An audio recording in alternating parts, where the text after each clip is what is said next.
warahmatullahi wabarakatuh. Alhamdulillah, hamdan katsiran thayyiban mubarakan fi kama yuhibbu rabbuna wa yarda.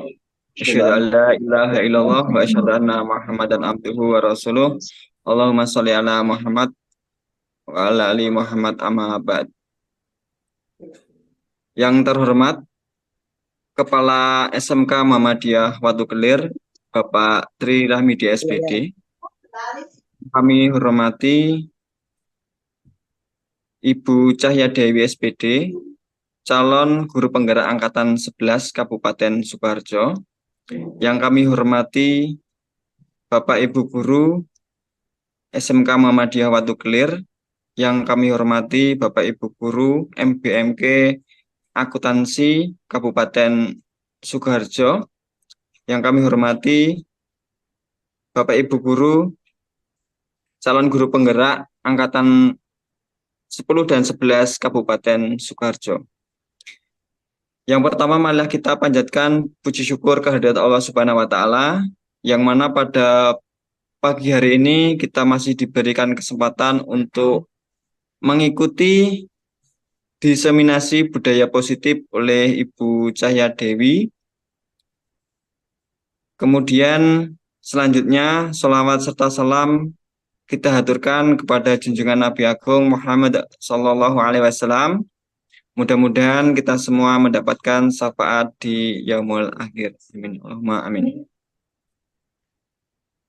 Baik Bapak Ibu, peserta diseminasi budaya positif pada pagi hari ini, kami di sini akan membacakan susunan acara. Yang pertama, pembukaan.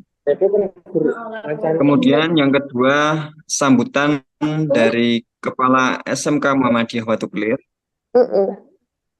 Yang ketiga, pemaparan materi dari Ibu Cahya Dewi SPD. Selanjutnya tanya jawab dan yang terakhir penutup. Baik Bapak Ibu, untuk mengefisienkan waktu pada pagi hari ini, marilah acara pada pagi hari ini kita buka dengan bacaan basmalah bersama-sama. Bismillahirrahmanirrahim.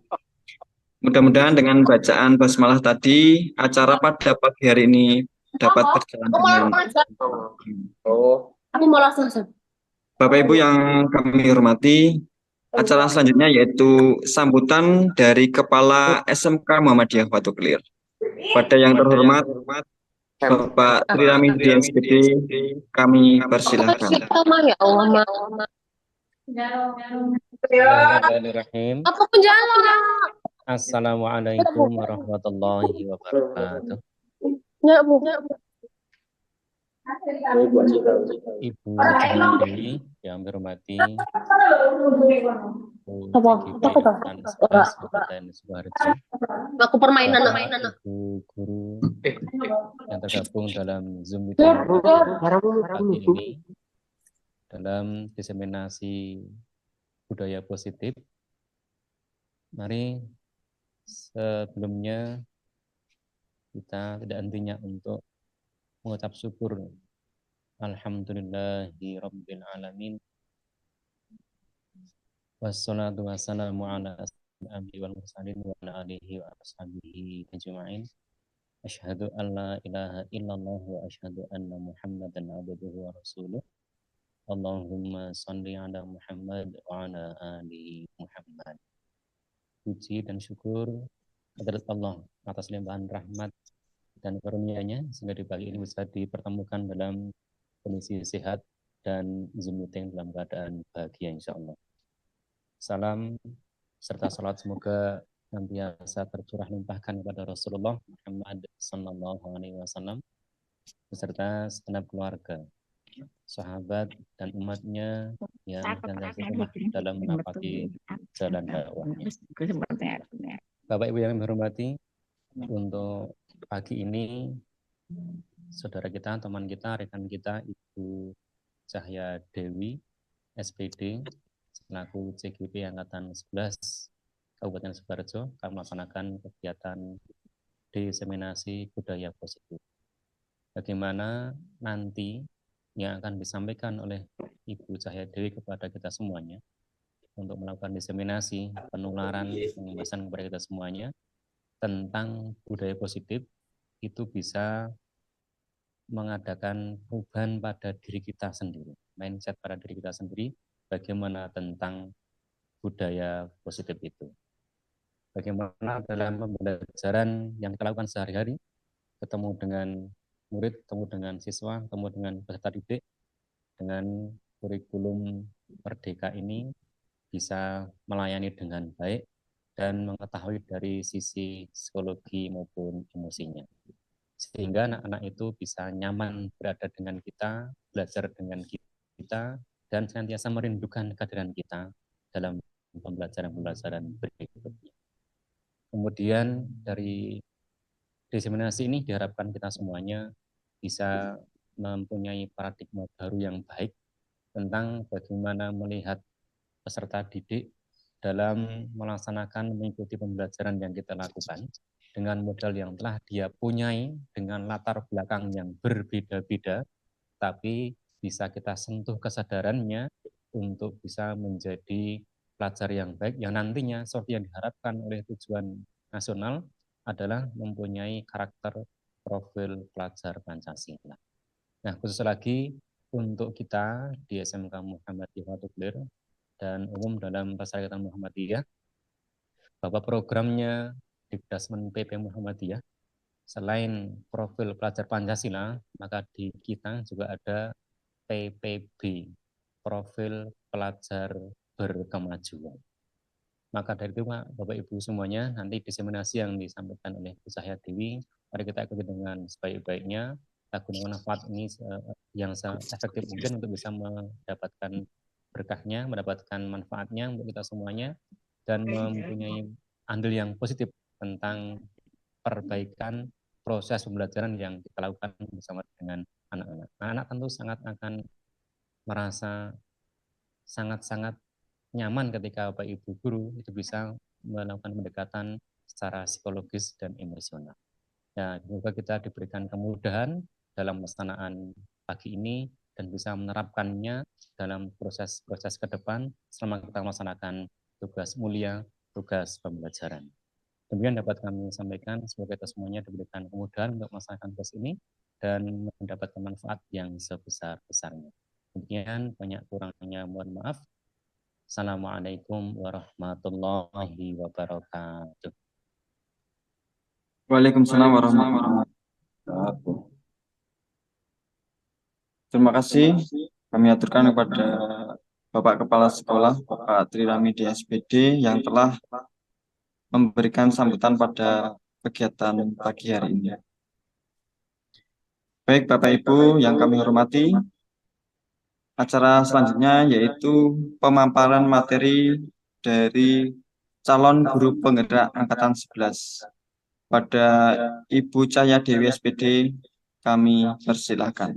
Terima kasih.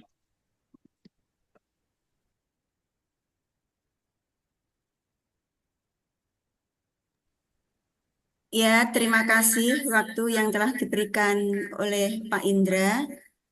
Izinkan saya untuk share screen, ya Bapak Ibu.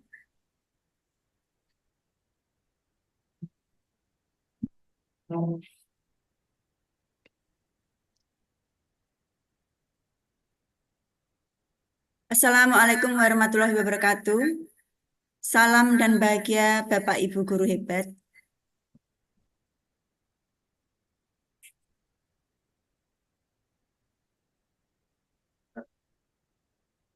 Di sini saya akan berbagi praktik baik tentang diseminasi budaya positif. Latar belakang, budaya positif merupakan upaya untuk membentuk karakter murid dengan mengembangkan sikap dan perilaku baik seperti tanggung jawab, empati, mandiri, dan kerjasama. Selain itu, program ini berfungsi untuk mengurangi konflik dan perilaku bullying, menciptakan lingkungan sekolah yang aman, nyaman, dan mendukung bagi semua murid. Penerapan budaya positif juga berkontribusi pada peningkatan kesejahteraan emosional murid, membantu mereka merasa lebih dihargai dan termotivasi dalam proses belajar. Selain itu, diseminasi budaya positif mendukung pengembangan keterampilan sosial penting seperti komunikasi dan penyelesaian konflik, serta menciptakan lingkungan yang kondusif dan adil. Upaya ini melibatkan kolaborasi antara warga sekolah, orang tua murid, masyarakat, untuk memperkuat kerjasama dalam menciptakan atmosfer belajar yang konstruktif dan mendukung bagi semua pihak. Tujuan berbagi pemahaman budaya positif kepada seluruh rekan guru dan warga sekolah. Mengajak rekan guru, warga sekolah untuk bersama-sama menerapkan budaya positif. Konsep inti budaya positif diantaranya perubahan paradigma belajar, disiplin positif, motivasi perilaku manusia, kebutuhan dasar, posisi kontrol, keyakinan kelas, segitiga restitusi.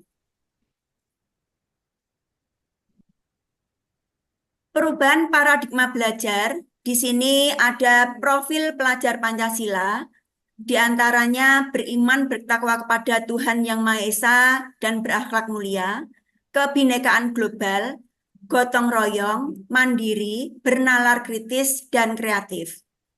Pendidikan yang menuntun dan berpusat pada murid, yaitu dengan pembelajaran yang dirancang sesuai dengan karakteristik dan kebutuhan murid, untuk mewujudkan profil pelajar Pancasila.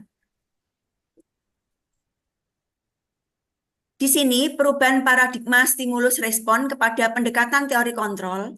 Stimulus responnya, realita kebutuhan kita itu sama. Tetapi pada teori kontrol, realitas kebutuhan kita itu sebenarnya berbeda.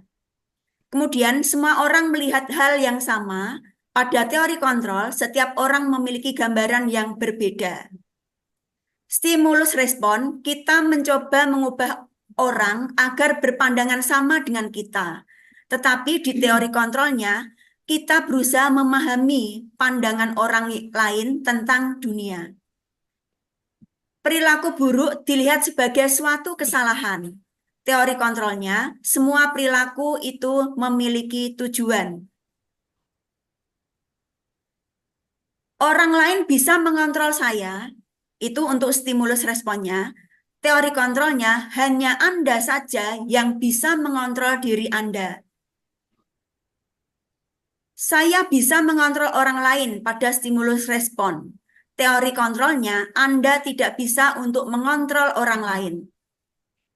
Stimulus respon, pemaksaan ada pada saat bujuan gagal. Teori kontrolnya, kolaborasi dan konsensus menciptakan pilihan-pilihan baru. Berpikir menang atau kalah pada teori kontrol, model berpikir menang-menang. Pertanyaan pemantiknya, di sini misalkan Anda berangkat ke sekolah, kemudian berjalan kaki sambil mengepalkan tangan. Bayangkan bahwa yang Anda genggam itu sesuatu yang menurut Anda sangat berharga, bahkan sangat penting bagi kehidupan Anda. Kemudian dalam perjalanan Anda bertemu dengan rekan yang menyuruh Anda untuk membuka kepalan tangan Anda. Rekan Anda berusaha untuk membujuk, merayu, supaya Anda bersedia untuk membuka kepalan tangan Anda. Apakah Anda langsung, pertanyaannya sekarang, apakah Anda langsung membuka kepalan tangan Anda? Pripun Bapak Ibu?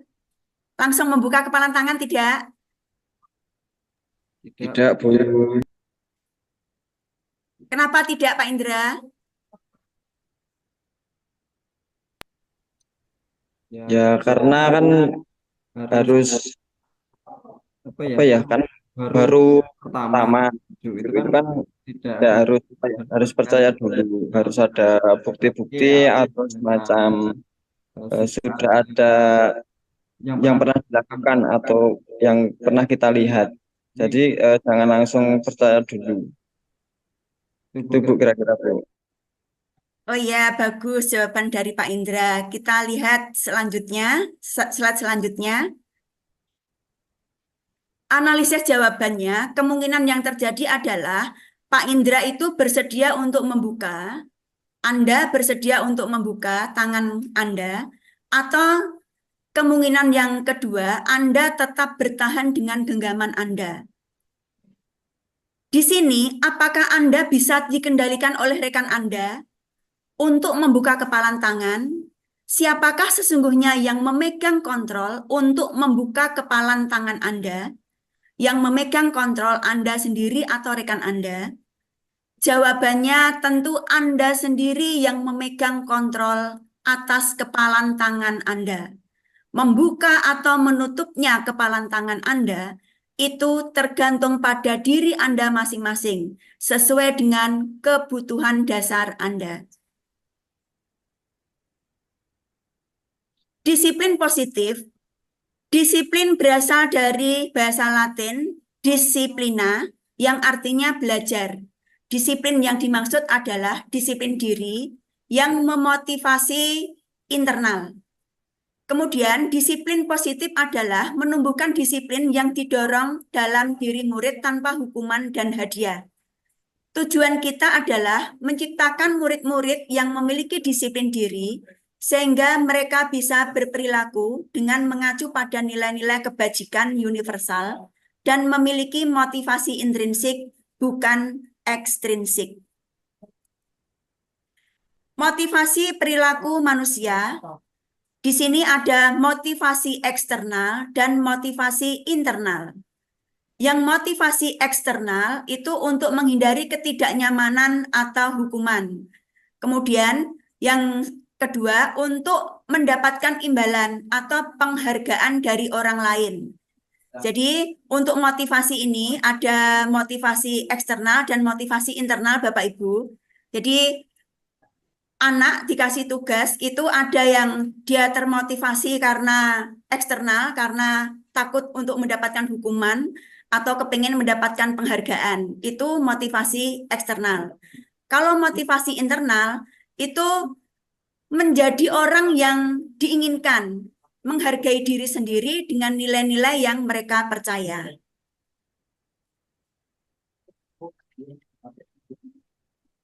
Kebutuhan dasar manusia itu ada kebutuhan bertahan hidup, kebutuhan kasih sayang dan rasa diterima, kebebasan, kesenangan, penguasaan. Kebutuhan bertahan hidup atau survival adalah kebutuhan yang bersifat fisiologis untuk bertahan hidup, misalkan kesehatan, rumah, dan makanan.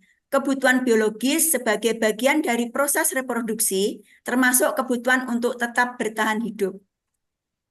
Kebutuhan kasih sayang dan rasa diterima atau kebutuhan untuk diterima adalah kebutuhan psikologis. Kebutuhan untuk disayangi dan diterima meliputi kebutuhan akan hubungan dan koneksi sosial, kebutuhan untuk memberi dan menerima kasih sayang, dan kebutuhan untuk merasa menjadi bagian dari suatu kelompok. Kebutuhan penguasaan atau kebutuhan pengakuan atas kemampuan.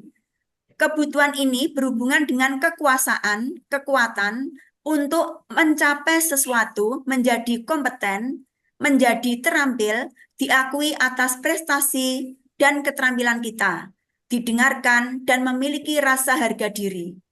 Kebutuhan ini meliputi keinginan untuk dianggap berharga, bisa membuat perbedaan, bisa membuat pencapaian kompeten, diakui, dihormati. Kebebasan atau kebutuhan akan pilihan adalah kebutuhan akan kemandirian, otonomi, memiliki pilihan, dan mampu mengendalikan arah hidup seseorang. Anak-anak dengan kebutuhan kebebasan yang tinggi menginginkan pilihan, mereka perlu untuk banyak bergerak, suka mencoba-coba, tidak terlalu terpengaruh orang lain, dan senang mencoba hal baru dan menarik. kebutuhan akan kesenangan atau kebutuhan untuk merasa senang. Kebutuhan akan kesenangan ini adalah kebutuhan untuk mencari kesenangan, bermain, dan bertakwa. Bayangkan hidup tanpa kenikmatan apapun, betapa itu menyedihkan. Anak-anak dengan kebutuhan dasar kesenangan yang tinggi biasanya ingin menikmati apa yang dilakukan. Mereka juga bisa berkonsentrasi tinggi saat mengerjakan hal yang disenangi. Mereka suka permainan dan suka mengoleksi barang, suka bergurau, suka melucu, dan suka menggemaskan. Sekarang kita belajar tentang posisi kontrol. Kita sebagai guru di sekolah bisa menempatkan posisi kontrol, bisa sebagai penghukum, pembuat rasa bersalah, teman, pemantau, ataupun manajer. Nanti dari kelima posisi kontrol ini akan kita pelajari satu persatu, kira-kira Bapak Ibu Guru nanti termasuk posisi kontrol yang mana dalam penerapan siswa di sekolah. Yang pertama, posisi kontrol penghukum. Posisi penghukum itu Bapak Ibu Guru biasanya dengan cara menghardik, menunjuk-nunjuk, berkaca pinggang, membentak. Hukuman verbal atau hukuman fisik. Dampak posisi menghukum, murid menjadi pendendam, tidak menyukai guru atau mata pelajaran yang diampu. Posisi kontrol yang kedua, pembuat rasa bersalah. Biasanya ditandai dengan suara cenderung melembut, tenang, namun kata-katanya menyalahkan murid. Guru akan menyatakan hal-hal yang merasa kesalahan ada pada murid, membuat guru menderita.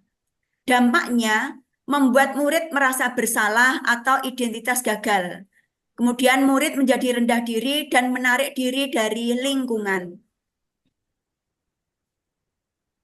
Selanjutnya, yang ketiga, posisi kontrol sebagai teman.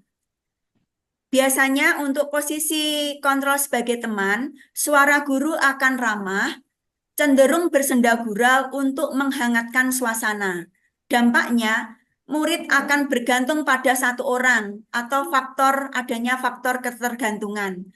Murid tidak mandiri dan tidak bisa berpikir untuk diri sendiri. Selanjutnya, posisi kontrol di posisi pemantau. Pada posisi pemantau, seorang pemantau akan bersuara datar, tidak emosional, tidak bersenda gurau, ataupun menggunakan suara tinggi. Tercipta identitas diri positif atau berhasil. Dampaknya, murid akan menghitung konsekuensi dan hadiah tanpa memahami sepenuhnya nilai kebajikan yang dituju. Tidak sepenuhnya mandiri. Posisi kontrol yang terakhir itu posisi kontrol sebagai manajer. Posisi kontrol sebagai manajer, suara manajer itu netral, tidak emosional, tidak terlalu ramah, tidak bernada tinggi. Tercipta identitas positif atau berhasil. Guru akan dengan tulus mengajukan pertanyaan-pertanyaan bermakna agar membuka pikiran murid. Guru membimbing murid untuk memecahkan masalah secara mandiri. Dampaknya kepada murid bisa mandiri, murid akan percaya diri dan dapat memecahkan masalah. Setelah kita membahas tentang posisi kontrol, kira-kira selama ini Bapak Ibu Guru berada pada posisi kontrol yang mana? Posisi kontrol yang mana Bapak Ibu Guru? Dari kelima posisi kontrol tadi, kira-kira selama ini di sekolah, Bapak Ibu Guru telah menerapkan posisi kontrol yang mana? Posisi kontrol diri sendiri. Posisi kontrol diri sendiri, Pak? Iya. Oh iya, Pak Hasan, posisi kontrol diri sendiri. Kalau yang lain, silakan Bapak Ibu. Dari kelima posisi kontrol ini, antara sebagai penghukum, pembuat rasa bersalah, sebagai teman, sebagai pemantau, sebagai manajer, di antara kelima ini? Pemantau saya, Bu. Oh, pemantau ya Pak Hasan? Ya. Ya. Yang lainnya, Bapak Ibu guru yang lain? Kalau Pak Indro pembuat rasa bersalah. Ye. Untuk lebih jelasnya kita lanjutkan lagi untuk slide-nya. Nah, di sini dari posisi kontrol tadi akan muncul adanya hukuman, konsekuensi, dan restitusi. Hukuman itu tidak terencana, murid tidak tahu apa yang akan terjadi dan tidak dilibatkan. Bersifat satu arah, berupa hukuman fisik atau psikis. Untuk konsekuensi itu terencana, disepakati sesuai peraturan, murid tetap dibuat tidak nyaman, sikap guru selalu memantau murid. Kalau restitusi itu murid dilibatkan untuk menyadari kesalahannya. Kemudian murid mempunyai kesadaran untuk mencari solusi dan bertanggung jawab. Nah, di sini misalkan ada kasus siswa itu sering tidak mengerjakan tugas, apabila kita menerapkan hukuman, berarti apabila guru menyuruh murid dengan berdiri 10 menit di depan kelas, terus guru marah dan murid itu menjadi takut, maka itu termasuk hukuman. Apabila ada kasus siswa sering tidak mengerjakan tugas, guru memberikan konsekuensi untuk menulis PR sebanyak 3 kali, kemudian guru tegas dan murid menghormati peraturan, itu namanya konsekuensi. Kemudian kalau restitusi, itu guru menanyakan keyakinan kelas atau dirinya dan membantu murid menyelesaikan masalah. Guru terbuka dan murid menghormati dirinya dan menghormati orang lain.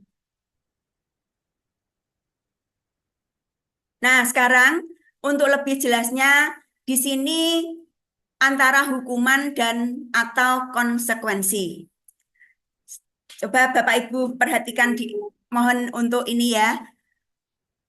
Di sini ada tindakan guru mencatat 100 kali di dalam buku dengan kalimat saya tidak akan terlambat lagi karena terlambat ke sekolah. Nah, ini termasuk hukuman atau konsekuensi Bapak Ibu guru? Konsekuensi. Konsekuensi. Oh ya. Nanti jawabannya benar atau salahnya kita lihat nanti ya. Kita lanjutkan pertanyaan berikutnya. Lari mengelilingi lapangan basket 2 kali karena terlambat hadir di sekolah. Nah, ini termasuk apa Bapak Ibu? Hukuman. Hukum. Apa berarti? Hukuman budaya. Hukuman. Oh ya. Murid diminta untuk mengerjakan PR saat jam istirahat karena belum mengerjakan PR. Ini termasuk apa? Konsekuensi. Menggantikan kertas tugas teman yang telah dicoret-coret. Konsekuensi. Nah, membersihkan tumpahan air di meja karena tersenggol pada saat belajar. Konsekuensi. Murid disuruh untuk tidak mengenakan sepatu seharian di sekolah karena tidak mengenakan sepatu hitam. Lari mengelilingi lapangan basket 2 kali karena terlambat 10 menit untuk pelajaran PJOK. Hukuman. Hukuman atau konsekuensi Bapak Ibu? Hukuman. Ini pelajaran PJOK loh. Kan karena kalau pelajaran PJOK itu kan anak-anak harus istilahnya sebelum pemanasan dulu. Berarti karena dia terlambat, berarti kan tidak ikut pemanasan. Ya. Apabila disuruh lari mengelilingi lapangan, itu termasuk hukuman atau konsekuensi pada pelajaran PJOK. Konsekuensi. Nah, untuk lebih jelasnya kita buka nih. Nah, ini Bapak Ibu. Ini hukuman, konsekuensi, hukuman. Untuk pelajaran PJOK ini termasuk konsekuensi karena pelajaran PJOK awalnya itu ada pemanasan. Jadi lari keliling lapangan pada pelajaran PJOK itu bukan hukuman tetapi termasuk konsekuensi karena dia terlambat tidak ikut pemanasan. Begitu Bapak Ibu. Kita lanjutkan. Kita lanjutkan lagi sekarang tentang keyakinan kelas. Setiap perilaku yang kita lakukan di dalam kelas dapat menciptakan sebuah lingkungan yang positif. Perilaku warga kelas tersebut menjadi sebuah kebiasaan yang akhirnya membentuk budaya positif. Mengapa keyakinan kelas dan bukan peraturan kelas? Keyakinan kelas itu bersifat lebih abstrak daripada peraturan yang lebih rinci dan konkret. Keyakinan kelas berupa pernyataan-pernyataan yang universal. Pernyataan keyakinan kelas senantiasa dibuat dalam bentuk positif. Keyakinan kelas hendaknya tidak terlalu banyak, sehingga mudah diingat dan dipahami oleh semua warga kelas. Keyakinan kelas sebaiknya sesuatu yang dapat diterapkan di lingkungan tersebut. Semua warga kelas hendaknya ikut berkontribusi dalam pembuatan keyakinan kelas lewat kegiatan curah pendapat. Bersedia meninjau kembali keyakinan kelas dari waktu ke waktu. Langkah-langkah dalam pembuatan keyakinan kelas. Jadi kalau misalkan Bapak Ibu guru di kelas belum membuat keyakinan kelas, silahkan bisa dipraktekkan untuk membuat keyakinan kelas dengan cara yang pertama, berdiskusi memunculkan peraturan-peraturan yang perlu ditaati warga kelas. Mengubah kalimat-kalimat menjadi kalimat yang lebih positif. Kalimat mudah diingat seluruh warga kelas. Berdiskusi mengenai gambaran perilaku yang mencerminkan keyakinan kelas. Berdiskusi mengenai peran seluruh warga kelas. Kemudian meninjau ulang keyakinan kelas dari waktu ke waktu. Di sini setelah tadi kita belajar tentang hukuman, konsekuensi dan restitusi, di sini ada segitiga restitusi. Restitusi adalah proses kolaboratif yang mengajarkan murid untuk mencari solusi untuk masalah dan membantu murid berpikir tentang orang seperti apa yang mereka inginkan dan bagaimana mereka harus memperlakukan orang lain. Di sini untuk langkah-langkah segitiga restitusi, itu yang pertama kita menstabilkan identitas, kemudian kita validasi tindakan yang salah, kemudian menanyakan keyakinan kelasnya. Dalam menstabilkan identitas, berdasar prinsip membuat kesalahan adalah bagian dari proses pembelajaran. Validasi tindakan yang salah, berdasarkan prinsip setiap perilaku adalah upaya untuk memenuhi kebutuhan tertentu. Menanyakan keyakinan, berdasarkan prinsip teori kontrol, pada dasarnya kita termotivasi secara intrinsik. Di sini contoh percakapan kasus tentang penerapan segitiga restitusi di sekolah saya, di kelas saya, kebetulan kemarin di kelas 10 AKL 1. Di sini Indah, siswa kelas 10 AKL, itu bertengkar dengan Ani, teman sekelasnya. Indah selama ini dibully oleh Ani dengan memanggil Indah itu dengan sebutan kudet. Karena teman-temannya itu membuli, Indah akhirnya marah kepada Ani, kemudian sampai menggebrak meja. Mereka bertengkar, antara Ani dan Indah bertengkar. Berikut percakapannya, kemudian kita bisa lihat video ini. Silakan Indah. Ya, gimana kabarnya hari ini? Emangnya ada apa, Indah? Apa benar yang Ibu dengar? Katanya Indah bertengkar dengan Ani. Ya, Bu. Saya sebel banget sama Ani. Dia menjelaskannya juga seperti awalnya saya cuma diam aja, tapi lama-lama tidak Ani takut itu mengajar sebagai kelas saya.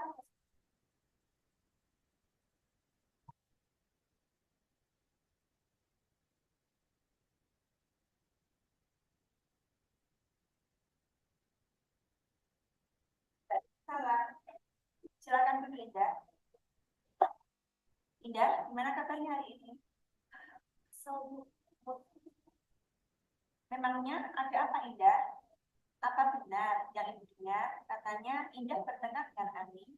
Ya Bu, saya sebel banget sama Ani. Dia menjelaskannya juga seperti awalnya saya cuma diam aja, tapi lama-lama tidak Ani takut itu ngajak sekolah kelas saya dan Ibu juga kesel Indah apabila dihina sama teman. Untung Indah hanya menggebrak meja dan Indah hanya memberikan. Sebenarnya saya orang sabar. Saya buat orang pembukaan itu dan bagus Indah. Yang Indah lakukan adalah pembelaan diri karena Indah telah dihina oleh temannya. Tapi tidak sesuai dengan kesepakatan kelas kita kan? Lalu apa yang akan Indah lakukan agar yang Indah lakukan itu sesuai dengan kesepakatan kelas? Saya akan minta maaf kepada aku, supaya saya akan bersabar dan teman-teman. Baiklah, terima kasih Indah. Sekarang bisa kembali ke kelas. Terima kasih. Assalamualaikum. Waalaikumsalam. Nah, dari video contoh kasus penerapan segitiga restitusi, ini di sini, di situ tadi saya bilang itu, ya, ibu juga kesal apabila ibu itu dihina. Jadi di situ saya memberikan ungkapan bahwa di situ yang dilakukan Indah, dia itu kesal, itu memang benar kesal. Kemudian di situ saya menanyakan tentang keyakinan kelasnya dia. Nah, di keyakinan kelas dia itu ada diantaranya menghormati orang lain. Nah, di situ Indah membentak-bentak temannya. Kemudian dari situ Indah akhirnya sadar. Kemudian dia memberikan solusi sendiri. Jadi ke depannya dia tadi bilang dia akan lebih bersabar dengan teman, kemudian dia akan menghormati temannya. Nah, itu langkah-langkah segitiga restitusi. Sehingga dengan segitiga restitusi itu siswa sendiri yang akan memberikan solusi permasalahannya.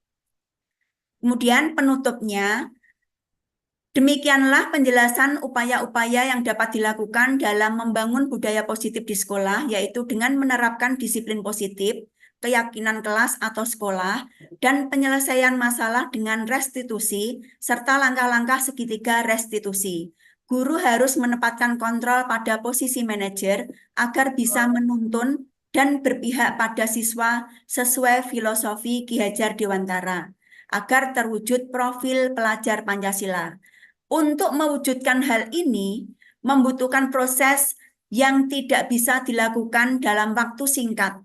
Proses ini juga membutuhkan keterlibatan semua pemangku kepentingan di sekolah. Terima kasih dan semoga bermanfaat. Salam dan bahagia Bapak Ibu Guru hebat. Assalamualaikum warahmatullahi wabarakatuh. Waalaikumsalam warahmatullahi wabarakatuh. Wabarakatuh. Baik, itu tadi pemaparan dari Ibu Cahya Dewi SPD yang telah memberikan pemaparan tentang diseminasi budaya positif. Baik Bapak Ibu, untuk acara selanjutnya yaitu tanya jawab. Nah, silakan Bapak Ibu yang mau bertanya atau memberikan saran kritik, kami persilahkan dengan cara menekan tombol tangan itu, raise hand atau raise hand.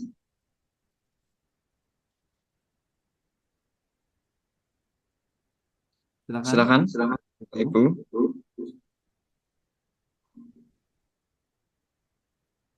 Pak Hasan tadi apabila kurang jelas atau masih kurang puas dengan penjelasan Ibu Cahya, bisa ditanyakan kembali atau Bapak Ibu yang lain silakan.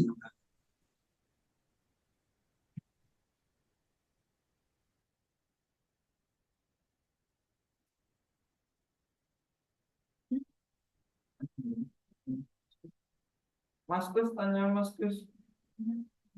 Apa ngono? Bu Isna.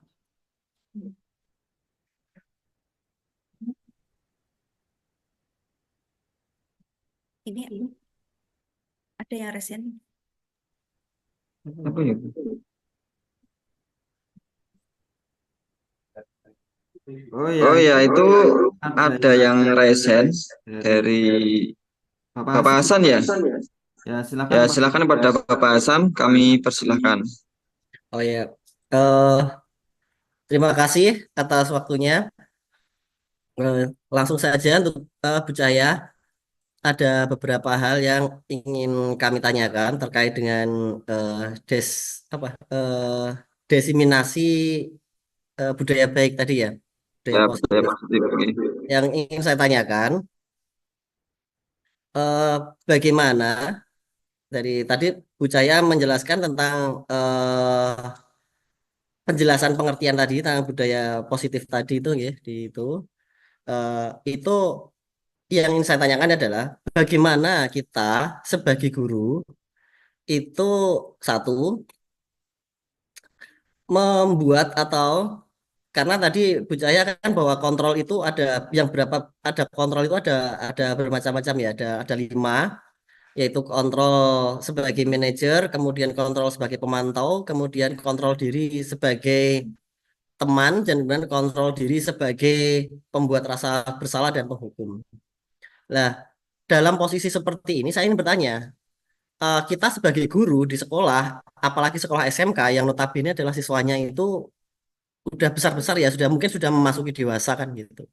Nah, ini posisi kontrol bagi yang paling tepat, paling ukurannya paling pas untuk kita sebagai guru yang nanti supaya bisa mempengaruhi siswa itu adalah sebagai posisi kontrol yang mana yang paling tepat seperti itu di antara 5 posisi kontrol itu. Apa kita cukup sebagai penghukum, pembuat rasa bersalah, teman, pemantau atau manajer? Itu yang tepat supaya kita budaya positif itu bisa kita apa gitu bisa kita tularkan atau bisa kita eh, pancarkan ke siswa kita. Sementara itu dulu, terima kasih atas penjelasannya, kami ucapkan terima kasih. Ya, baik Bapak Hasan, terima kasih atas pertanyaannya yang sangat luar biasa sekali. Nah, ini langsung saja Ibu Cahya yang menjawab, nggih. Silakan Ibu Cahya. Nggih, terima kasih. Pertanyaannya Pak Hasan bagus sekali. Ini bisa kita terapkan terutama untuk di SLTA, terutama kita di SMK. Untuk posisi kontrol di sini ada sebagai penghukum, pembuat rasa bersalah, teman, pemantau, dan manajer. Untuk di SMK, kita sebagai guru, Pak, itu sebaiknya kita memakai posisi kontrol yang sebagai manajer. Karena apa? Kita lebih sering misalkan anak terlambat untuk upacara, biasanya Bapak Ibu guru lebih, kalau saya amati di sekolah-sekolah, bahkan juga di sekolah kita, itu posisi kontrol yang dipakai masih menggunakan posisi penghukum. Bayangkan saja, misalkan kita sebagai guru, kita sudah sebagai guru, dulu kita pernah dihukum sama Bapak Ibu guru. Itu ingatan kita masih membekas. Jadi misalkan saya atau Bapak Ibu guru dulu pada saat sekolah itu dihukum Bapak Ibu guru, itu ingatan masih membekas kalau dihukum. Nah, hukuman itu akan merasakan anak itu sakit hati. Sakit hati, dan sakit hati itu bahkan bisa pendendam, atau mungkin nanti pulang sekolah, Bapak Ibu guru yang menghukum itu tadi bannya disayat dengan pemes atau silet begitu. Nah, sehingga kalau posisi kontrol sebagai manajer itu kita sudah punya kesepakatan, keyakinan kelas dan keyakinan sekolah. Jadi pada misalkan contoh ada siswa yang terlambat tidak ikut upacara. Kalau anak disuruh berdiri, kemudian berdiri sambil hormat, menyanyi lagu Indonesia Raya, hormat sampai beberapa menit atau bahkan beberapa jam, itu termasuk menghukum, bisa menyakiti. Nah, dari situ kalau kita sebagai manajer berarti kita dengan cara menanyakan keyakinan kelas kita. Jadi biar anak yang misalkan ditanya, kok kamu terlambat, kenapa? Nah, nanti kan anak-anak bisa menjawab, saya tidurnya kesiangan, Pak atau Bu. Nah, kalau kamu tidur kesiangan, langkah apa yang kamu ambil supaya kamu besok pagi itu tidak terlambat? Mungkin jawabannya akan dia menjawab sendiri. Oh iya, Pak, saya Oh iya Pak, oh iya Bu, besok saya akan menghidupkan alarm. Terus kalau misalkan alarm kamu tidak tidak nyala bagaimana? Atau misalkan kamu tetap ketiduran, ada bapak ibu saya yang yang mengingatkan saya untuk supaya alarm saya menyala, kemudian yang bisa membangunkan saya. Jadi ada kolaborasi antara murid dan orang tua, seperti itu Pak. Jadi di posisi manajer itu yang mencari solusinya itu anak sendiri dengan keyakinan kelas yang sudah dibuatnya. Seperti itu Pak Hasan. Jadi, terima kasih Bu Cahya atas penjelasannya. Ya, mudah-mudahan nanti eh, saya pribadi nanti bisa menerapkan itu yang intinya nanti tujuan apa gitu untuk diseminasi budaya baik yang ada di SMK khususnya di SMK Muhammadiyah Watu Kelir bisa tercapai. Matur suwun, Bu Cahya. Ya, Ya, terima kasih Bapak Bapak Hasan dan Ibu Cahya yang telah memberikan pertanyaan atau tanya dan jawab dengan Ibu Cahya dengan sangat baik sekali. Satu lagi nih, Bapak Ibu, silakan Bapak Ibu yang mau tanya atau memberikan saran kritik pada sesi kali ini. Silakan.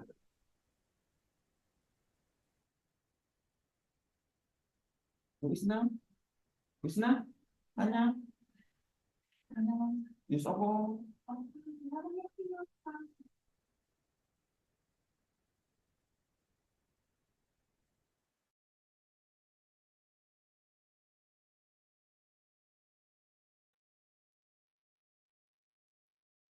Silakan Bapak Ibu.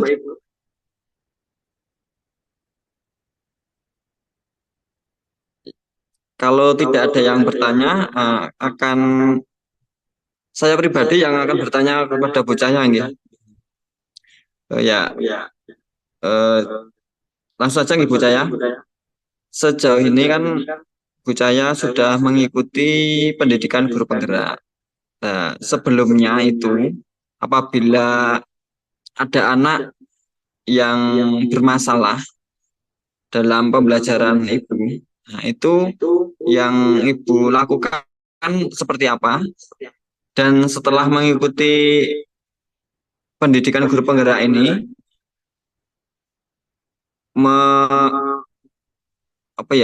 istilahnya solusi untuk anak yang bermasalah itu seperti apa? Nah, kira-kira saya bisa memberikan jawabannya.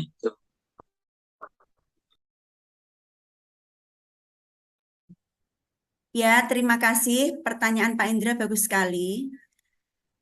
Dulu sebelum saya mengetahui tentang posisi kontrol ini ya Pak, sebelum mengetahui itu saya seringkali dalam penyelesaian masalah itu saya sering menghukum siswa Pak. Menghukum siswa dan kemudian saya membuat siswa itu menjadi merasa bersalah. Jadi misalkan ada siswa yang tidak mengerjakan PR begitu, itu saya hukum untuk menulis atau misalkan ada anak yang dia tidak mengerjakan tugas PR, itu saya hukum saya nulis untuk itu mengulang-ulang begitu. Kemudian bahkan ada yang itu saya hukum untuk maju ke depan, Pak. Maju ke depan. Ternyata kemudian selain itu juga saya pernah juga membuat rasa bersalah ke anak. Jadi saya bilang, kalau kamu tidak mengerjakan PR atau kemarin ada yang itu siswa terlambat, kalau kamu terlambat, terus bagaimana nanti Ibu? Seperti itu. Kemudian ada yang itu, kemarin ada yang mainan itu Pak, mainan laptop colokan kabel itu akhirnya LCD-nya tidak nyala. Nah itu kan saya buat rasa bersalah itu dia. Terus bagaimana ini kalau misalkan ini LCD-nya tidak bisa nyala, nanti terus bagaimana? Nanti Ibu nanti ditegur sama kepala sekolah. Nah seperti itu. Nah sehingga dia itu kan merasa bersalah banget seperti itu. Tapi kalau sebagai setelah mengetahui itu Pak, setelah mengetahui pendidikan guru penggerak, akhirnya saya menempatkan diri sebagai manajer. Kemarin yang sudah saya praktekkan untuk anak-anak yang kemarin mainan LCD itu saya tanya, terus langkah apa supaya LCD ini bisa menyala? Terus akhirnya dia berinisiatif untuk mengganti sendiri. Jadi saya tidak menyuruh, tapi oh baik Bu, untuk supaya teman-teman itu tidak terganggu, saya akan berusaha untuk itu mengganti HDMI-nya. Akhirnya alhamdulillah kemarin bisa. Kemudian kemarin juga yang saya terapkan ini Pak di video ini, di video yang saya ini kasus penerapan segitiga restitusi ini, kemarin kebetulan ini benar-benar contoh nyata. Siswa kelas 10 AKL itu namanya Indah. Dia itu tidak terima karena dibully sama teman-temannya. Pertamanya itu yang bully cuma Ani, tapi Indah itu berusaha untuk bersabar, dia diam saja. Tapi kemudian Ani itu tadi istilahnya membujuk teman-temannya untuk ikut membuli si Indah. Karena hilang kesabaran, Indah akhirnya marah-marah, bertengkar dengan Ani sampai menggebrak meja. Nah, akhirnya saya terapkan pada ini, saya sebagai manajer, saya tanya solusinya itu apa supaya Indah itu tidak bertengkar lagi dengan temannya dan berbaikan dengan Ani. Nah, di situ saya bertindak sebagai manajer. Indah bisa menyelesaikan masalahnya sendiri dengan berkata kalau dia akan lebih bersabar, kemudian dia akan berusaha menghormati orang lain dalam artian menghormati temannya. Nah, di sini ini contoh penerapan saya sebagai manajer. Begitu Pak Indra, apakah masih ada yang perlu dijelaskan? Atau mungkin ada saran dan kritik untuk saya, Pak Indra? Oh, nggih, Bu. Bagus sekali, luar biasa sekali Bu penjelasannya. Bagus sekali, luar biasa sekali. Terima kasih. Nah, ini ilmu baru khususnya bagi saya menerapkan yang seperti Ibu sampaikan tadi.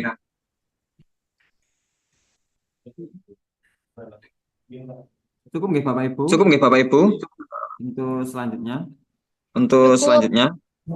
Oh, nggih. Baik, Bapak Ibu semuanya yang hadir pada Zoom pada pagi hari ini. Berhubung waktu sudah siang dan waktu sudah nah ini saya lemparkan kembali kembali apabila ada yang belum puas penjelasan Ibu Cahaya tentang penjelasan Ibu Cahaya tadi atau kurang penjelasannya itu, silahkan bisa kesempatan kembali. raise hand, saya berikan kesempatan kembali. Ini masih ada kode Pemateri masih bisa dilanjutkan atau masih ada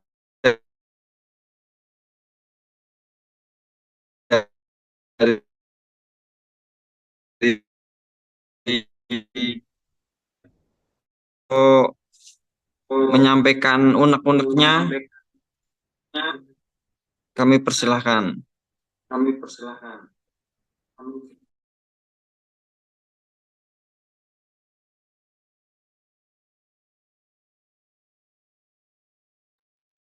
Monggo Bu Risna, apakah ada pertanyaan?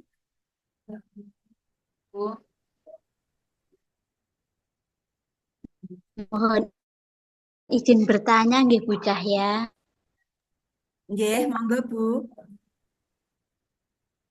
Bu Cahya, untuk beberapa kasus yang sudah jenengan sampaikan tadi mungkin masih tergolong kasus yang sederhana, Bu.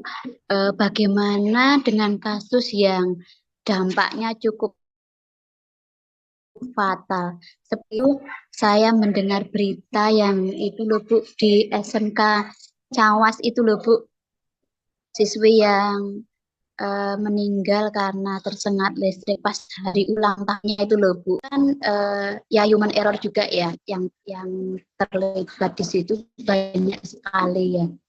Kira-kira kalau untuk kasus-kasus yang dampaknya sangat fatal itu bagaimana ya Bu ya untuk penyelesaiannya. Terima kasih Bu Cahya. Nggih, terima kasih. Apakah Bapak Ibu Guru, monggo apabila Bapak Ibu Guru ada yang bisa menjawab pertanyaan Bu Risna?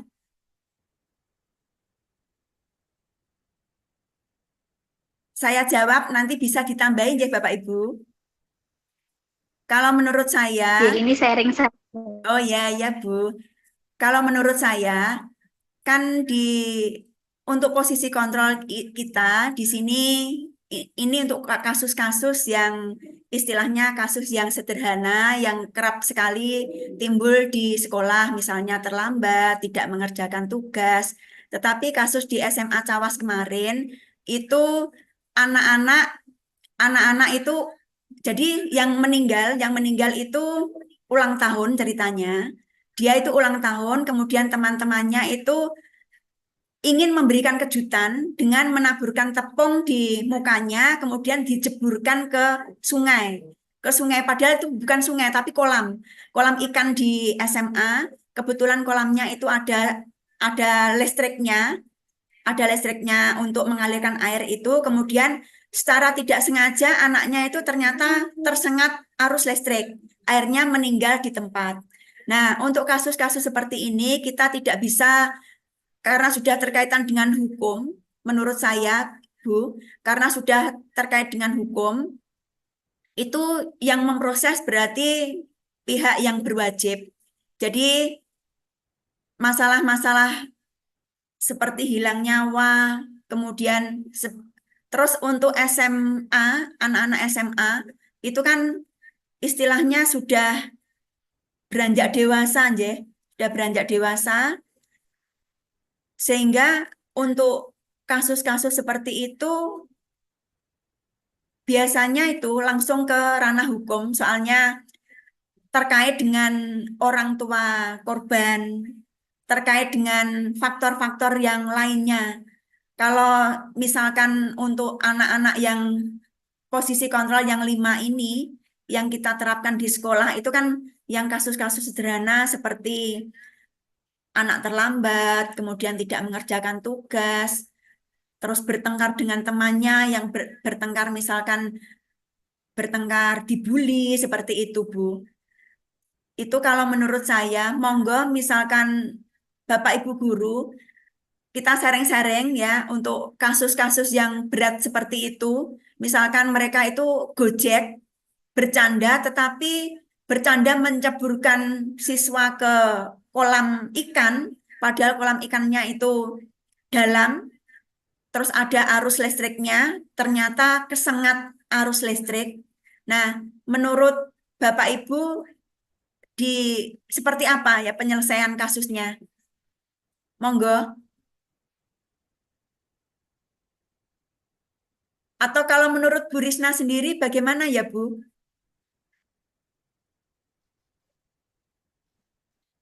Saya setuju dengan pendapat Cahya tadi.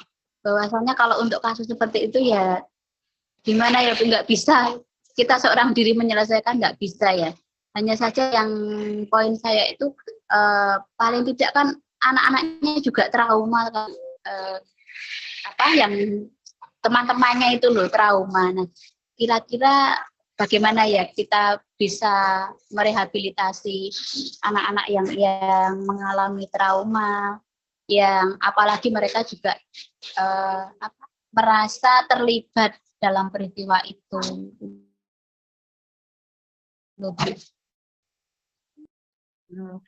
Mungkin itu Bu, kolamnya mungkin dari pihak sekolah itu bisa saja untuk pembuatan taman kolam itu sekiranya kalau membuat di lingkungan sekolah itu yang istilahnya ada safety-nya, ada keselamatannya perlu jadi untuk kita sebagai Bapak Ibu guru di sekolah sebaiknya kalau membuat misalkan taman begitu, ya benar taman itu untuk hiasan, untuk keindahan, untuk kenyamanan. Jadi sebaiknya itu diperhatikan juga tentang keselamatan, untuk keselamatan juga.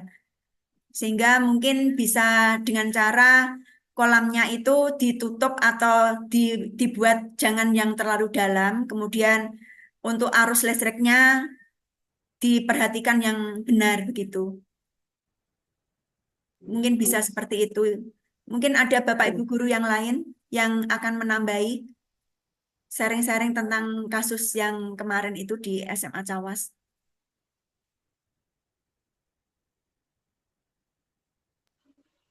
Berarti harus ramah lingkungan juga nggih Bu, nggih, itu diperhatikan nggih. Mungkin itu juga termasuk keteledoran juga ya. Iya Bu, ya harus ramah lingkungan juga. Gimana kalau menurut Pak Ramah Indra? anak. Monggo Pak Indra. Oh, nggih, Bu. Ya, menurut kami ya sesuai yang nanti Kak Bu Cahya tadi. Nah, itu kan sudah masuk ranah apa ya hukum. Nah, itu berkaitan dengan nyawa seseorang. Nah, itu tidak ada yang tahu sebenarnya. Kan itu kasusnya kan memberikan surprise dan itu kayaknya sudah tradisi di sekolah tersebut. Nah, hanya saja yang kemarin apa ya istilahnya kurang beruntung. Nah, itu dari pihak sekolah harusnya juga apa ya memberikan pengarahan lebih lanjut terhadap siswa dan untuk sekolah yang lain bisa apa ya bisa mengambil pelajarannya agar tidak terulang kembali di dunia pendidikan khususnya di Jawa Tengah atau di Indonesia. Itu Bu.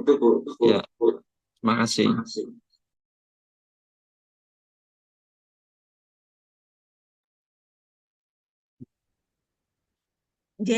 Kira-kira seperti itu Bu Risna, pripun? Nggih Bu Cahya, terima kasih. Ini juga sebagai pelajaran buat kita semua, nggih, sebagai seorang guru, nggih, ternyata memang menciptakan lingkungan ramah anak itu penting sekali, nggih. Terima kasih Bu Cahya.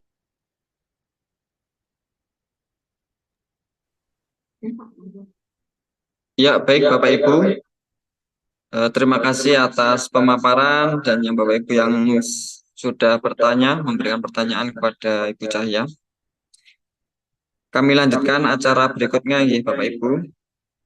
Baik Bapak Ibu, acara berikutnya yaitu penutup. Marilah acara pada pagi hari ini kita tutup dengan hamdalah bersama-sama. Alhamdulillahirabbil alamin. Kami selaku pembawa acara mohon maaf apabila banyak kesalahan baik tutur kata atau tingkah laku, kami mohon maaf yang sebesar-besarnya. Slogan grup penggerak apa Bu Cahya?